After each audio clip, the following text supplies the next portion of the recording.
Je sais qu'il faut que je mange pas trop gras dans mon alimentation pour ma santé, mais je sais pas quoi éviter à part le beurre et l'huile.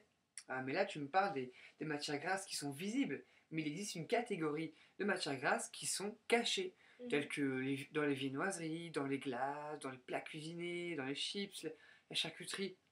Il en existe plein et on ne sait pas qu'elles sont là. Mais j'ai entendu dire aussi qu'il y avait deux sortes de matières grasses et que certaines étaient bonnes pour le corps et d'autres non. Quelle est la différence? En fait, comme tu l'as soulevé, il existe deux types de matières grasses, les bonnes pour le corps et les mauvaises pour le corps. Dans les bonnes pour le corps, il y a ce qu'on appelle les acides gras insaturés. Donc on les retrouve dans les huiles, notamment celles de colza, d'olive et de noix. Il y a certains fruits comme les avocats, les noix, ou encore certains poissons comme les sardines ou le saumon. Et il y a aussi certaines viandes. Et dans la mauvaise catégorie des matières grasses, il y a ce qu'on appelle les acides gras saturés.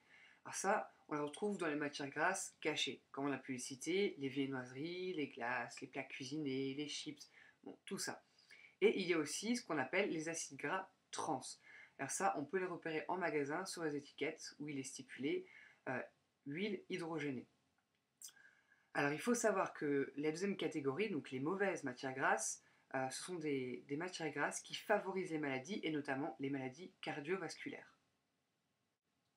Donc en fait, si j'ai bien compris, il faut savoir choisir les matières grasses que l'on consomme et les consommer avec modération. C'est tout à fait ça.